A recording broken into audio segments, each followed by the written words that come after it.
Hello everybody. Today a look at an interesting tough utility folder produced by Spyderco. It's the model Gayle Bradley. Gayle Bradley being a custom knife maker for which is his first production collaboration. Actually, Mr. Bradley makes typically tough utility knives since quite a while, both folders, but especially this guy is famous for very tough fixed blades, with which he himself won a cutting competition, meaning to cut through really several inches of rope in record speed. He's out for that kind of competition.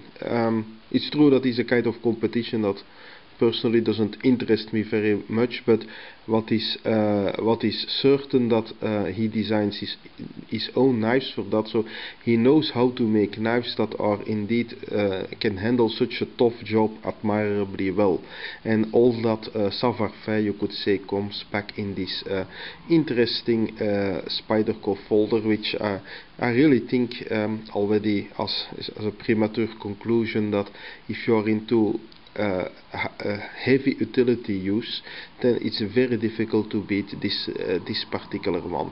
So at first sight this is quite a neutral looking folder, a little bit gentle even, because it has this wonderful carbon fiber as on the scales at the two sides.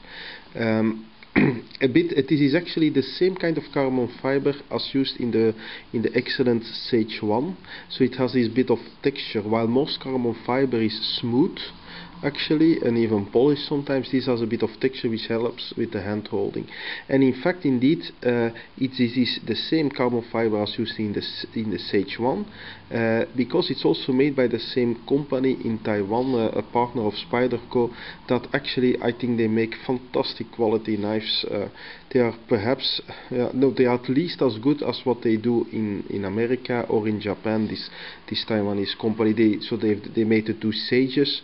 They also make the Shockwave, and I think all of them are really references when it comes to high quality manufacturing. Now, it's not 100% made, you could say, in Taiwan, because the blade material is actually American in nature. It's quite exotic at this moment. It's called CPM M4. Actually, M4 is a tool steel, so that means it's non-stainless, a kind of a carbon steel.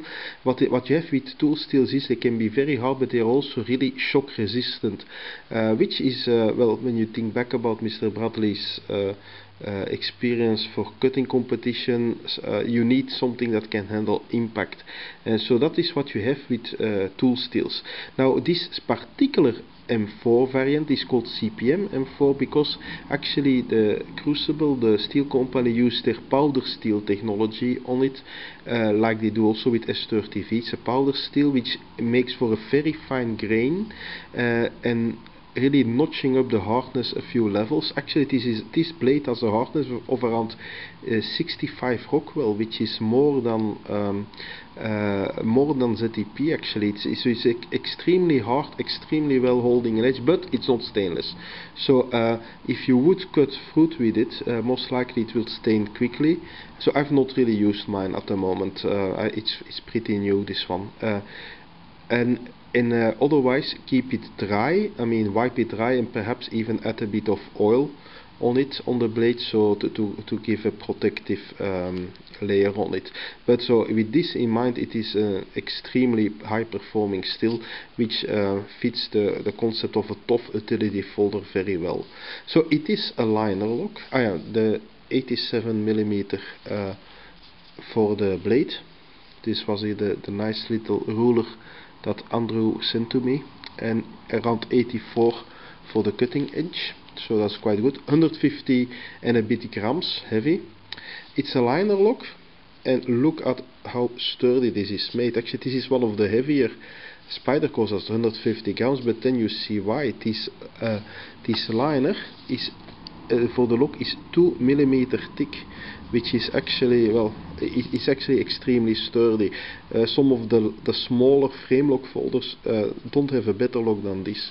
The other side here has also a full liner without holes from what I can see inside. So I mean, it's not skeletonized, it's full metal plate, so which makes for really a really precise, really stable kind of utility folder. And there is absolutely zero play on it. This is really a bank vault like lock. What is quite particular here about the design, you can see it, is that the liners actually stick out at all sides a bit beyond the the scale, and I was a bit afraid that it would hinder the hand holding a bit, that this would be a bit painful, but no, really it isn't. They stick out a bit, but they are not sharp, the edges here.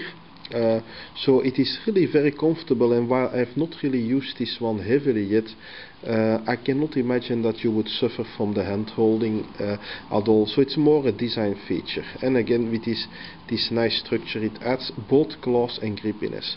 Notice that the clip is by default here at the end, so for tip up carry, but there are holes at the four corners, so everybody can put a clip wherever they want, and there is a lanyard hole even, should you want, but well, I think actually with the big knife a lanyard is less crucial.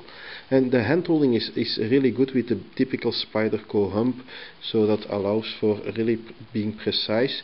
Here there's a bit of coil to help your to stop your finger from going on the blade, but there is no jimping here, so you still must watch out here a bit. Notice also that the liner lock itself, so there is no cutout here, so you really have to press with your finger to disengage, which makes which you could say adds to the safety actually, but some may find that a bit less ergonomic. Look, and also here closed it looks quite neutral. It's really non-aggressive, it's a no-nonsense kind of utility folder with this typical drop point. You could say it looks a bit like a tough version of the fantastic Spyderco stretch. And I was thinking about what kind of comparison does this very tough liner lock knife have. Well, I've only one myself, and that is this one here, the tank from Zero Tolerance, the ZT200. It's a very capable knife. It's fun to briefly compare the two. The ZT is, I think, a bit more expensive. The blade is a bit, well, let's say at least 2 centimeters longer. It is a lot heavier. This is 225 grams compared to 150 and a bit for the Bradley. The blade of the ZT200 is more mid-range, is still good enough. The recurve makes it typically a bit worse more difficult to sharpen. The line in general, the sturdiness is the same 2 mm for the liners and the lock, so both lock tremendously well. Actually, the hand holding here of the first finger here on the ZT is a bit better, because it really protects that you cannot slip on the blade, and also you can get easier to the lock to disengage it. So in that sense the ergonomy is a bit better, but I must say really to my taste the Bradley is in general nicer in the hand, because it's a bit more slender without that you have the impression that it's weaker at all. No, it's really a very tough utility folder. But I thought it was good to compare with what in my collection at least is the only comparison that I have for a very heavy duty liner lock. That's the ZT200.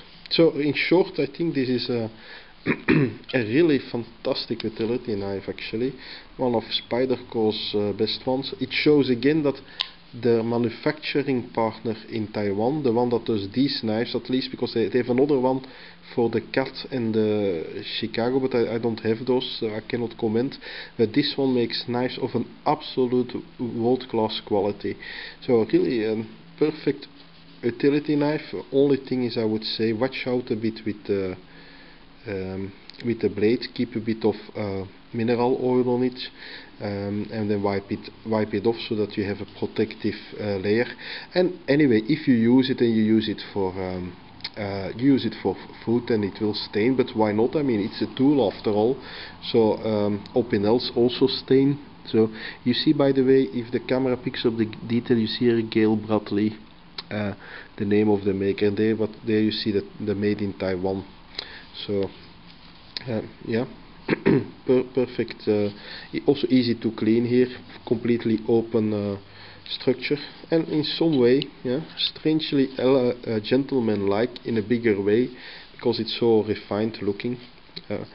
If there was only one thing, I slightly prefer actually the wire clip that many Spydercos have. I always think that the minimal kind of wire clip looks better than any kind of normal clip. But still, it's fantastic.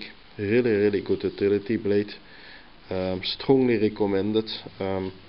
I really think this is one of those knives that you think, why pay more for something else? It's so good. Good. I hope this was interesting, and have a good day.